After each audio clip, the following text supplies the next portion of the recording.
Assalamualaikum, apa kabar teman-teman? Mudah-mudahan sehat selalu ya. Perkenalkan, nama saya Rian Kurniawan. Saya adalah mahasiswa PPG Prajabatan Gelombang 2 tahun 2023 di Universitas Muhammadiyah Jakarta dari Prodi Pendidikan Matematika.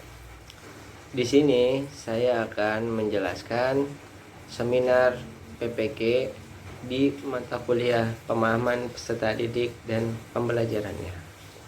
Apa saja pembahasan yang akan saya bahas? Pembahasan yang akan bahas yang pertama adalah latar belakang pemahaman peserta didik dan pembelajarannya. Yang kedua adalah review pengalaman belajar. Yang ketiga adalah refleksi pengalaman belajar. Yang keempat adalah analisis artefak pembelajaran. Yang kelima adalah pembelajaran bermakna. Pembahasan yang pertama adalah latar belakang pemahaman peserta didik dan pembelajarannya. Pemahaman peserta didik dan pembelajarannya biasa disingkat PPDP, adalah salah satu mata kuliah dalam pendidikan profesi guru. Mata kuliah PPDP ini menjadi bekal guru untuk dapat melakukan pemahaman kepada peserta didik dan pembelajarannya, di mana saat mempelajari mata kuliah ini, dosen dan mahasiswa sangat banyak membahas tentang peserta didik secara lebih mendalam berbagai kebutuhan dalam belajarnya. Selanjutnya masuk ke dalam review pengalaman belajar. Ada 4 matkul yang saya pelajari selama mempelajari mata kuliah pemahaman peserta didik dan pembelajarannya. Topik yang pertama membahas tentang mengenal peserta didik. Topik yang kedua, pembelajaran yang berpihak pada peserta didik. Topik yang ketiga, asesmen yang mempertimbangkan dan kemanfaatannya. Yang keempat adalah lingkungan belajar yang aman dan nyaman bagi peserta didik. Selanjutnya saya akan menjelaskan materi dari topik 1 sampai topik 4 pada mata kuliah pemahaman peserta didik dan pembelajarannya. Pada topik 1 berisikan tentang mengenal peserta didik, yang di dalam pembelajarannya saya merefleksikan bagaimana perlunya seorang guru dalam mengenal peserta didik dan memastikan kebutuhan, kesesuaian, dan kesiapan belajar peserta didik agar proses pembelajaran dapat berjalan dengan efektif. Yang kedua, berisikan tentang pembelajaran yang berpihak pada peserta didik, yang di dalam pembelajarannya saya dapat mempelajari beberapa strategi yang digunakan untuk menciptakan pembelajaran yang berpihak pada peserta didik, yaitu pembelajaran diferensiasi, pembelajaran tanggap budaya, dan pembelajaran yang sesuai level kemampuan peserta didik.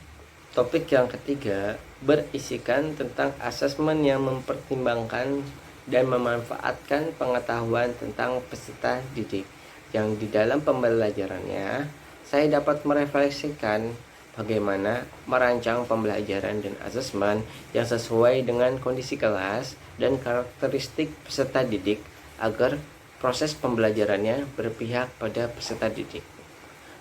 Topik yang keempat berisikan tentang lingkungan belajar yang aman dan nyaman bagi peserta didik, di mana dalam pembelajaran ini saya dapat merefleksikan konsep tri pusat pendidikan, di mana ketiga lingkungan belajar yaitu sekolah, keluarga, dan masyarakat harus saling bersinergi untuk menciptakan lingkungan belajar yang aman dan nyaman bagi peserta didik. Selanjutnya, refleksi pengalaman belajar.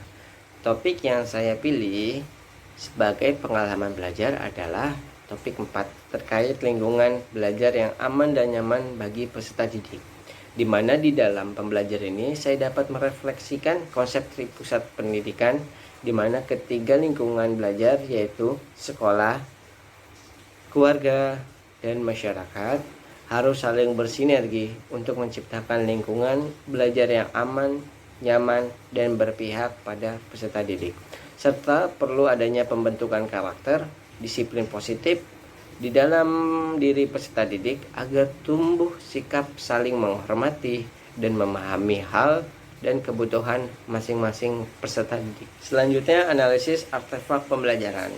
Artefak yang saya cantumkan pada kegiatan ini merupakan kumpulan tugas-tugas yang telah saya selesaikan pada topik 4.